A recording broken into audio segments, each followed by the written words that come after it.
जय श्री कृष्ण, जय श्री राम, जय भोले शंकर। पार्वती और शिव संवाद। भगवान शिव के ऐसे विचार जानकर हिमालय बहुत दुखी हुई। तब अपने पिता की पीड़ा को समझकर भवानी पार्वती भगवान शिव को प्रणाम करके इस प्रकार बोली, हे भगवान, आपने योगी होकर भी मेरे पिता से ऐसी बात कही है। हे प्रभु, आप यूँ तो ज्ञान विशारद है, फिर भी आप मुझसे सुने। सभी कर्मों को करने का शक्ति का नाम ही प्रकृति है। प्रकृति से ही सृष्टि पालन और संहार होता है।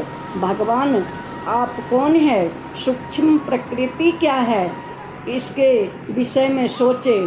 प्रकृति के बिना आप लिंग रूप महेश्वर कैसे हो सकते हैं? आप जो प्राणी मात्र के वंदनीय चिंतनीय हैं, उसके मूल में प्रकृति ही हैं। ऐसा सोचकर ही आप कुछ कहे। हे ऋषिगण, इस प्रकार कहे गए देवी पार्वती के वचन को सुनकर शिव जी हंस पड़े और बोले, मैं तपस्या के द्वारा प्रकृति का विनाश करता हूँ और तत्वरूप प्रकृति रहित शंभु रूप में स्थित रहता हूँ। सत्पुरुषों को कभी भी प्रकृति के वशीभूत नहीं रहना चाहिए। तब महाकाली रूपा देवी पार्वती बोली, हे महेश्वर, अभी आपने जो कुछ कहा है वह वाणी में प्रकृति प्रदत्त है। अब आप प्रकृति से परे कहाँ हैं?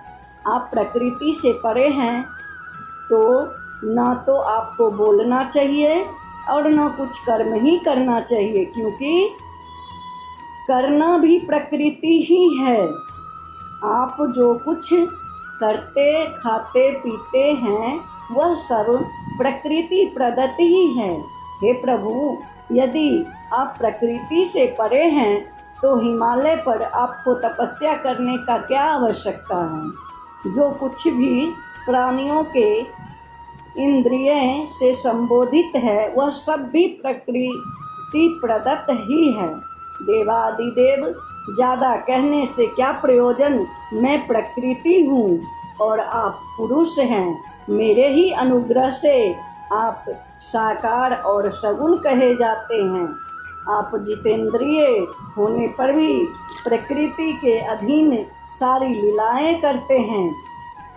यदि आप प्रकृति से परे हैं और यह कहना आपका सत्य है, तो फिर भी मेरे समीप रहने से आपको डर कैसा?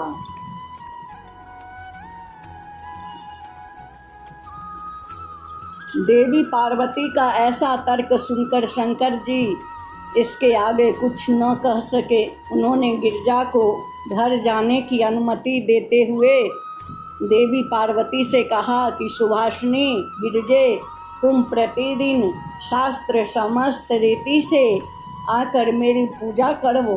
पार्वती प्रतिदिन अपने पिता एवं सखियों के साथ शंकर जी के दर्शन को आती और शिव जी की आराधना पूजा करती।